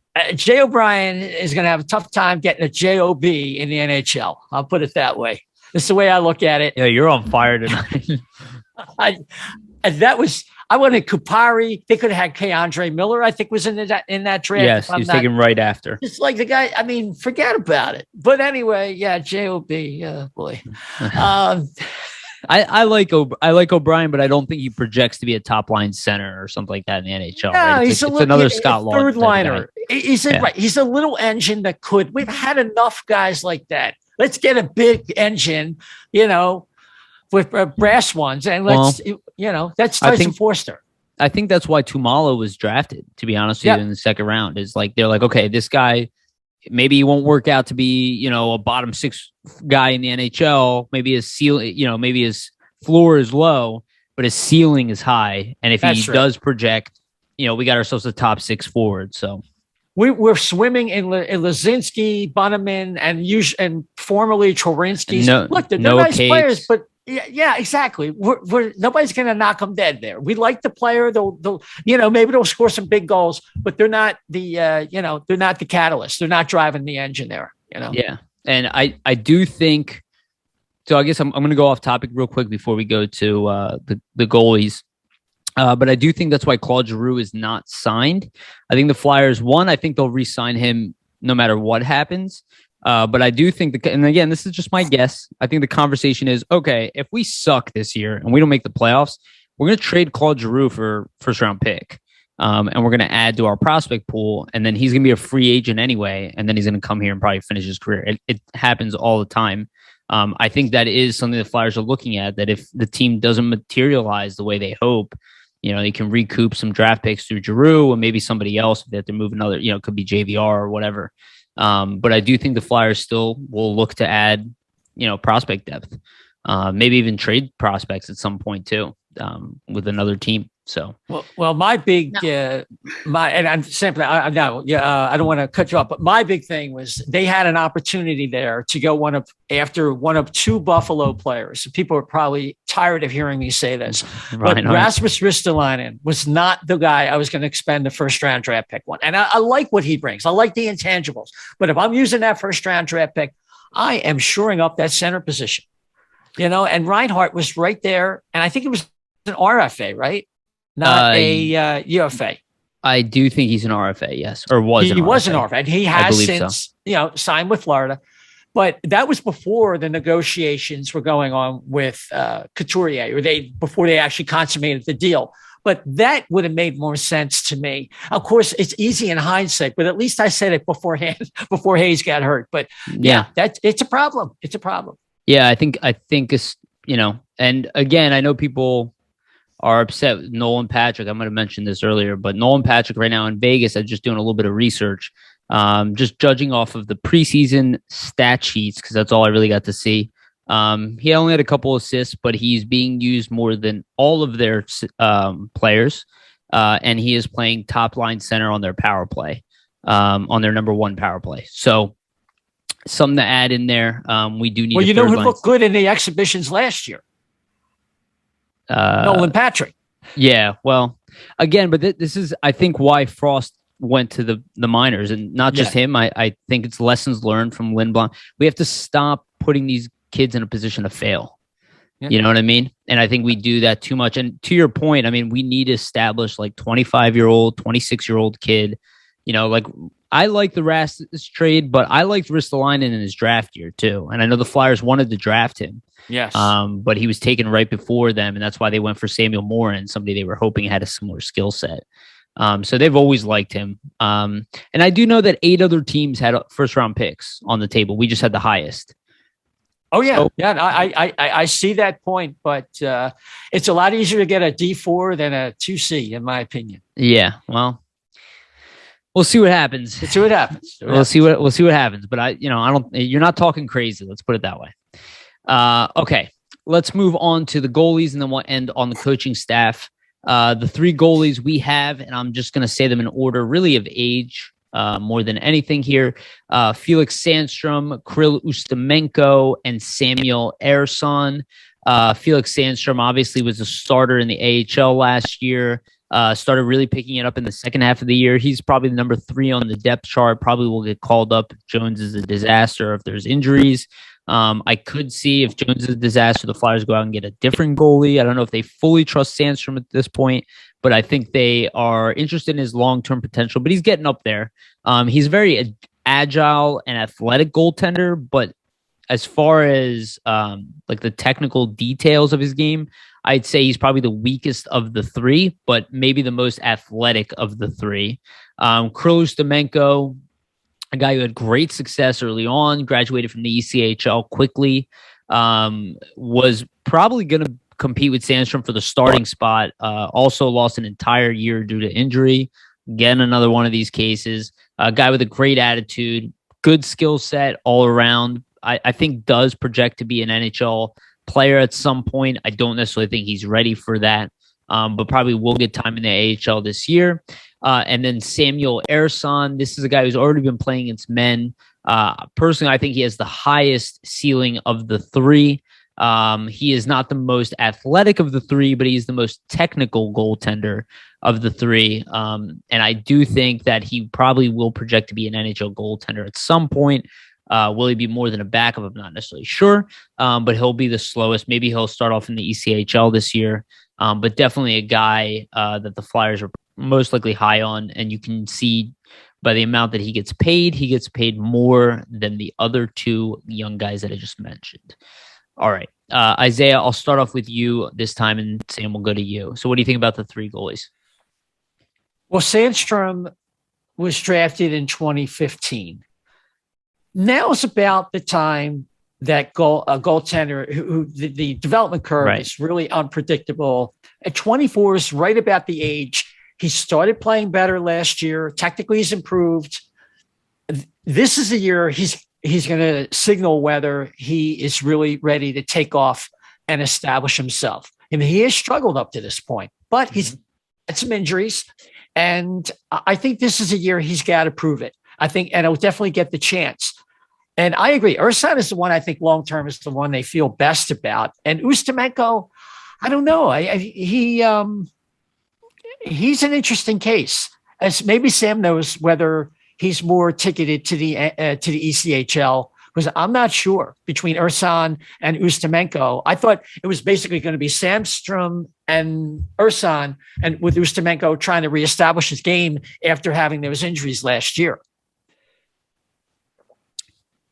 Yes, Sam. Yeah, Sam. I think he segued to you perfectly. By the way, just to disappoint you guys a little bit more, Penguins are up 2-0. And Brian Boyle just scored, and he just got signed, who I think would have been an awesome fourth line center, by the way, because he's humongous. He just signed, so you can't lance him from the league. Yeah, you can stop delivering the great news. Yeah, shots are 22-11 Penguins. Awesome. So to talk about the goalies, Yariv knows it's my favorite subject, so that's why he started with you, Isiah. Alex Line is not on the team anymore, just to remind you. He's no longer with the Flyers organization. Just Yariv, he's on the pretend taxi squad that we still have. Anyway. Right. Sandstrom, great goalie. I do think he is a little bit behind the curve, but now he's finally... He's up there developmentally. He has the confidence. He definitely gained that confidence at the end of last season. I mean, the Phantoms weren't what they were without him last year. We had Zane McIntyre in net last year. I know my podcast owner and I have had discussions over this that they should have re-signed Zane, but who are we? And we also had Alex come down for a couple games. And it was Sandstrom. It was the Felix Sandstrom show. And he did really good. And I think that time with a veteran like Zane McIntyre, he definitely got the mentoring that he needed. And then, you got training camp with Martin Jones. You had Carter Hart. I mean, Carter Hart's not really in the position to mentor somebody, but he is a good goalie. But he's not at that age. Martin Jones is. I'm sure he also crossed paths with Brian Elliott last season, where he also had that mentoring. So it's all about the mentoring and the veterans that you come against. Ustimenko. I had high hopes for this kid. I still do. I hope that he turns into the goalie that the Flyers projected him to be. Unfortunately, I don't think he's going to be with the Phantoms, and if he is, great. I think he's going to be with Reading for a little bit, just because of the injury. He never really made it up to NHL. I don't think he made it to the NHL at all. He was with AHL. Yeah, he was with the Phantoms. Actually, at the time of the pause, it was him and Alex Lyon in net because we had lost JF Berube in a trade. And so it was him and Alex at the time of the pause. He was projected to be the AHL goalie last year, and then he got the torn hip labrum. So he lost an entire season of development.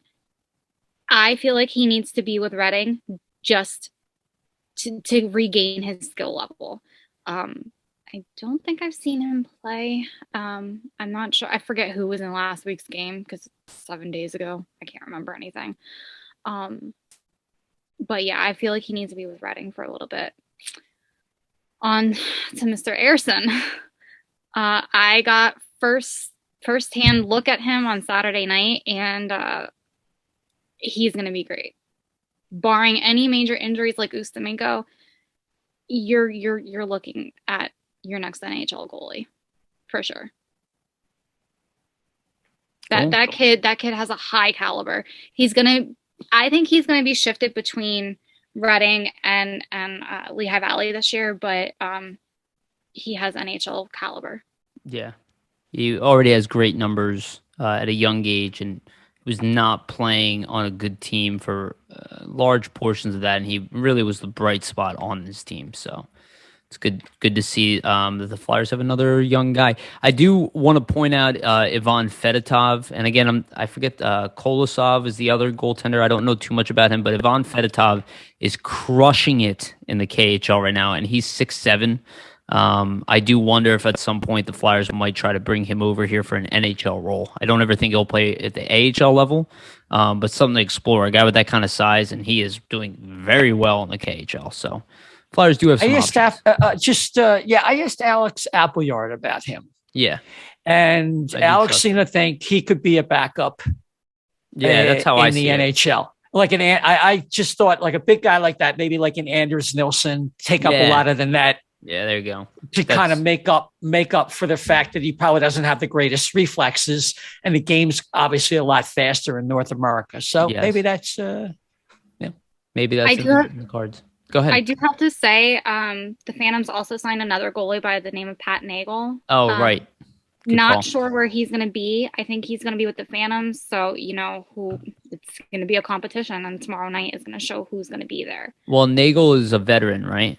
Yes. Yeah, I think that makes sense. I mean, you got 3 young goaltenders. It's like, it's not always the best idea. I published an article probably last week, I think it was, on Pat Nagel. And I even said that the mentoring, as a goaltender, you need the mentor. As a player, you need a mentor, but definitely as a goaltender, because it is the hardest position on the team. For sure. 100%. And most goaltenders don't, like what you were saying, Isaiah, is perfect, right? Like most of these guys don't touch the NHL ice or pro ice till they're like 25, right? Like NHL goaltenders, realistically, like Carter Hart is way ahead of the curve. Realistically, most NHL goaltenders don't touch the ice till they're 26 years old. So the idea that you have, a 23-year-old, 22-year-old, right, as your starter is pretty rare. And then you look at the guys below, on the depth chart, they're pretty young. Like Sandstrom's really the only guy that I think the Flyers would consider putting in the NHL. So I wouldn't be surprised if they go out and get another goalie at some point this year, especially if Jones doesn't fit the bill. Yeah, I just said and just about Sandstrom and an example of that. I mean, I think he was drafted 28th in 2008 or something, Jakob Markstrom, and he took forever. And it wasn't until he made it with got really good coaching from Ian Clark out in Vancouver that he became the goalie that he is today. And that allowed him to get a nice big free agency deal for Calgary. And he's a really good goalie, but it took forever. I mean, it most of the time, I really think people don't pay attention how long it really takes to develop goalies. Like Ben Bishop wasn't good till he was later. Anton Khudobin, Tim Thomas famously wasn't good till he was in his mid-30s. He became a superstar. Like it's a really, really difficult position, and one that requires a lot of mental dexterity. And I think that's definitely important for people to realize. I think I remember my brother saying to me the one time, because my brother was a right winger for most of his hockey career, and he basically compared being a goalie to being a brain surgeon, because they have to make instant moves and very small but minute moves all of the time on the ice. They have to scan constantly. They have to think constantly. He's like, as a right winger, he's like, I just had to watch where the puck was and be able to pass it. Yeah, definitely a much different. I mean, you see the age groups, right? The wingers are the easiest role to get into the NHL. Then probably center, then probably defenseman, and then probably goaltender in that order. All right, let's get into the coaching staff, and we'll end on this. So the Phantoms have 3 new coaches to the system, or at least in those current roles. One is Ian LaPerriere, who is and I have a typo here. It says Ian Happy because I tried to write Lappy and it came out Ian Happy.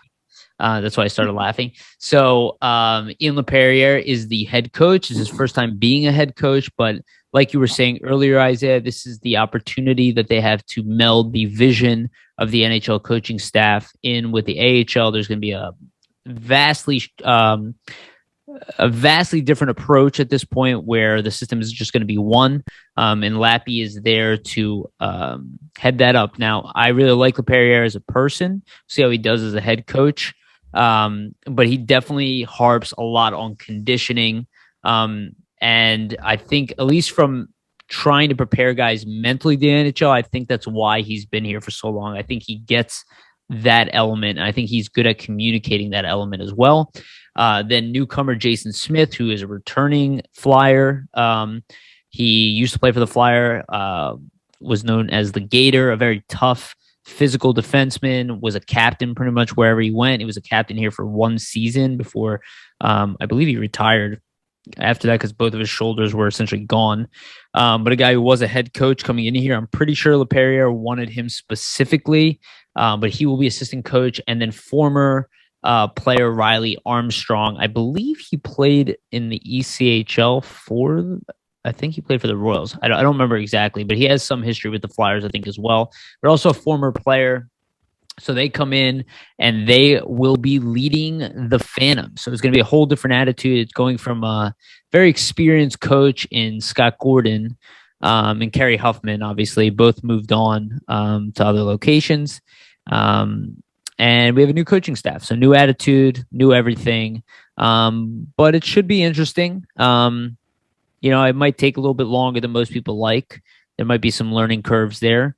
But at least I really like the personalities. I love Jason Smith's personality, and I was pretty excited about that hiring. But when you have three guys without experience, it makes me a little nervous. It kind of reminds me of the Dave Hackstall era, where not only was Hackstall inexperienced, but they brought in two inexperienced assistant coaches as well, which I think is a mistake, and obviously paid off that way in the long run.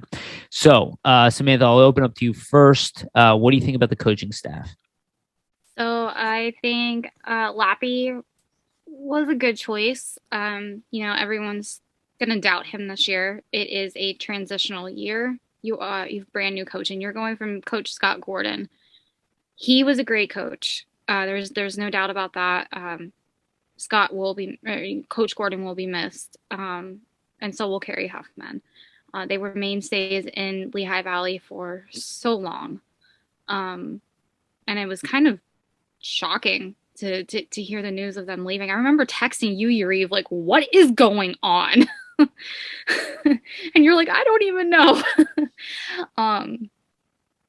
So I think Lappy was a good choice. We got to give it this season to see what he can do. He already, I think it was Tony Andrakaitis who said that Lappy said he doesn't want the boys just throwing the gloves down, but he doesn't want them backing down. Which I think is a great thing. You got to instill some toughness in these kiddos. You've got Jason Smith. He was a tough player. And I don't really know too much about Riley Armstrong, but let's see what he's got. But I'm looking forward to the new staffing coach and this team this year. I'm really excited. Yeah, well said. Isaiah? Yeah, it was clear the Flyers wanted, as you mentioned, a seamless transition between the AHL and NHL. And as good an AHL coach as Scott Gordon was, he's very, very stubborn, kind of very strong-willed, as you would want from a coach. But organizationally, I think they wanted that, that step up for the players to be easier with the systems and everything. So in Lappy, they're getting someone they hope is a AV facsimile, at least in terms of teaching systems and certain things, and emphasizing certain aspects of the game that the Flyers emphasize. Again, looking for that seamless transition when we get call-ups. Jason Smith, there's tough as nails, defensive defenseman, who played 1,000 games in the NHL. He was here for 1 year, and he was a leader. In a year when the Flyers were remade, much in the way they were remade this year, but even more so in 2008, he came in and he was voted the captain. So it tells you a lot about him. He's a character guy. He's very well respected throughout the league. He coached in the WHL, so he has some coaching experience. And it'll be interesting to see what he can bring. And I think I'll look for him to obviously work with the defenseman, bring some intangibles as well. And I think Lappy also will check boxes with the intangibles. Riley Armstrong, I really can't speak to. I've heard the name. Was he with the Phantoms organization as a player, perhaps? I think he was with the Reading Royals. Let me look it up, actually, so we can get it clear. But I always liked there to be. I mean, there were rumors that they were looking at bringing Terry Murray back which I don't think would have been a bad move. I don't know if Terry was really up for that, and obviously it didn't turn out that way. But yeah, I always prefer that guys do that. Riley Armstrong was the head coach with the Maine Mariners as late as he did play for the Reading. He did play for the Reading Royals in 2015, 2016. He actually played for the Everett Silvertips as well, which is just interesting because we talked about that team also. But he had a long tenure in the AHL, actually pretty good AHL player overall. Right. So, but yeah, we'll just see how it works out. And, I concentrate on the players. I'm not going to worry too much about what the coaches are doing unless the kids stagnate. One thing you can say about Scott Gordon, most of the kids, at least coming from the AHL, did tend to improve. Yes. We saw a lot of that. We saw Sandheim graduate there. We saw Myers go through there. And some others, Oscar Lindblom, He's a good communicator for sure. Yeah. I was a fan of his. I didn't think he was the greatest NHL coach, but for the AHL. But I get what the Flyers are going for. Look, this is Chuck Fletcher's organization. He has his full imprint on the team right now, and it's his right to make these kind of changes. Yep. If they don't work out, he'll be leaving just like everybody else. So it is what it is. AV first.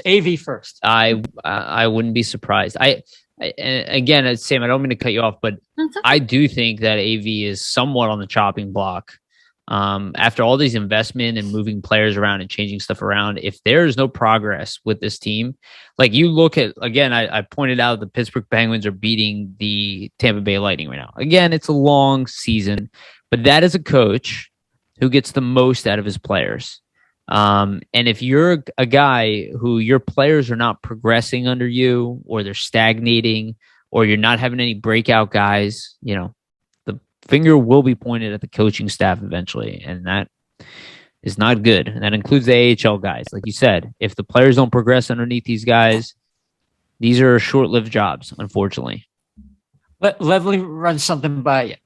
November 16th, Rick Tocchet is going into the Hall of Fame with Paul Holmgren. Yeah, I've heard. Yeah, I already know where you're going. Couple weeks later, it's Thanksgiving. Between there, December 1st, Flyers are just skating in quicksand.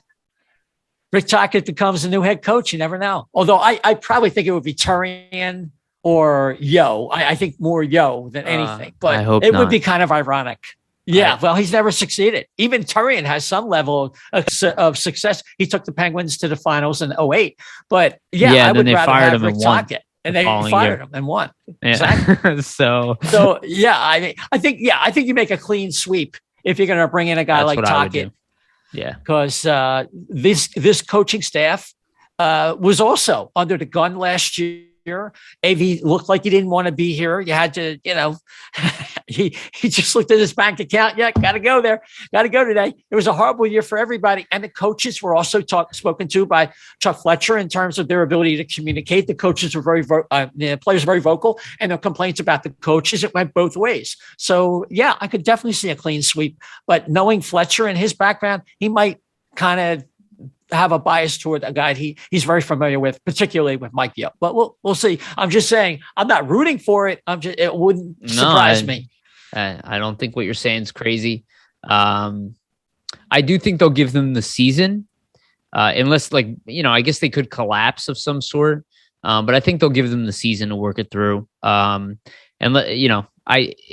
they're fighting for a playoff spot, even if they miss at the end, I don't think it's a good outcome for them. If they shortly miss the playoffs, even a little bit, unless the team was on fire and something weird happened, but if they are sputtering into a playoff spot and they're up and down all year, one thing to remember, this is Comcast. This is no longer, and Ed Snyder would have fired him too. Believe me. This is a city where you do not last long. I mean, I watched Laviolette get fired 3 games into a season. You know what I mean? You will not last here if you're a loser. It just is what it is. Yeah, he shouldn't even come back, but that's a whole other story. Yeah, that's. I mean, fans are already talking about stripping the C from Giroux. Yeah, well, I don't think that's. I think Claude Giroux is the the definition of a winner on this Flyers team. The fact that he's been able to do what he's done through all the chaos, I think is exceptional. But I do think when you have a team that gives up on you and clearly gave up on him last year, I know what I was watching, and that, especially those Rangers games, I've never seen a Flyers team care less about a game they played in. I was like, I don't understand how he survives this season. Like, I just don't get, you clearly lost the room. You obviously lost the room. Like, they weren't playing for each other. They're not playing for you. They're not playing for the fans. And if we see that again, God forbid we see that again. But this is why I think he has a shorter leash. I think he has a shorter leash than you do, perhaps. Because when you go through that and the players complained and he shipped out practically 1/3 of the team. If you consider what they started out with last year, at this time, or at the beginning of the season, because everything's all staggered, and versus what they have now, it is about 1/3 of the team. I'm counting Raffle. There's a lot of differences. Some of the other guys. No, you're right. Right. There's a lot. And I think Chuck could be criticized for some of the moves he made, but the theme of what he's done and the idea behind what he's done is meant to avoid the scenarios where you have games that are like, 9-1, 8-3, and it's just, I've never seen that in 50 years. I mean, if Snyder was still alive, there would have been massive changes in season. Oh yeah, I think he would have fired AV during the season. Unacceptable. I think it was. I completely agree with you. I think that I'm okay with like the losing. I've seen the Flyers, even when the Flyers were in last place in the NHL and that they had that historically bad season, they did not play that poorly. That was the worst Flyers hockey I've ever. I mean, I've been watching 20, almost 25 years. That was the worst Flyers hockey I've ever seen. It was embarrassing. I couldn't. It was worse than 07. They had more talent than 07. That's what I'm saying. It's like at least that team was bad on paper. At least they tried. Lost. They tried. They won the last game of the season against the best team in the league. Like they played hard and then they turned it around. And that's what my concern is. When you have a coach that doesn't get the most out of his players, that's what freaks me out, and that is a big problem for me. And if we see that, I want him gone personally. Like bring in what's his name? Bring in Tortorella if you have to. Whatever you have to do to get the most out of players. Not that Tortorella's. I actually wanted Gallant, but that's a different story. All right. Anything to add before we close this one up? Not from me. Okay. Well, let's do this. Let's do our goodbyes here. Isaiah, please tell people where they can follow you. Anything that's coming up. I think you just recorded an episode yesterday. You said with Charlie O'Connor. Yeah. But anything else you're working on? Anything you want to let the crowd know about? Yeah, well, we just had our season preview show with Charlie O'Connor from The Athletic. Cool. And we had a really good show, Dan Silver and I. And you can follow the OMB podcast at OMB Puck, at OMB Puck. We're on 12, 13 different platforms, YouTube, Apple, all the ones that you're familiar with. We're there. And I appreciate you dialing me up and having me on the show tonight. Yeah, absolutely, man. You're a great guest. This was a really fun episode, actually. I really enjoyed this one. Samantha, let them know what you're working on. So I just started a new podcast. We're only 5 episodes, maybe 6 in. I don't remember at this point. It's called Phantoms of the Spectrum. It's based basically on Lehigh Valley Phantoms. Thank you. I can't really take credit for it, but thank you, Jesse. There you go. Oh, shout out to Jesse. Thank you. Good name. So you can find me at Samantha Wismer on Twitter. You can follow Phantoms of the Spectrum at Fan Spectrum, PHAN Spectrum. And we go live every week on Facebook. And we finally figured out how to hook up StreamYard to Twitter. So we also go live on Twitter. Cool. Yeah. I'm currently rotating in a third co-host here. So just bear with the show while I figure it out. But that's how good podcasts come to be. Hey, there's nothing wrong with that. And as long as you're the consistent element, if you build it, they will come. That's my attitude. Like go ahead. Writing articles for you and Jamie for Flyers. Flyers, and we appreciate every article you do write. So thank you so much. Mr. Baskow is going to be on. Yeah, shout out to Jamie Baskow. All right. This was a great episode. We hope that we filled you guys in. If you didn't know the things that we were mentioning on the Phantoms, please like and subscribe. That's a huge help. If you can share the podcast out, that helps as well. You can always leave some comments at the bottom. I do read them, even if I don't respond to all of them. I do try to read every comment that is made. So thank you so much for listening. Thank you, everybody. And thank you to the guests, Samantha and Isaiah. Really appreciate you guys coming on. This was a good one. I actually really enjoyed this. And we went like 90 plus minutes. So it's pretty long. So thank you again for listening. Thank you, everybody. We really appreciate it. Check out the team store as well. I'm supposed to say that. And also remember to always stay gritty.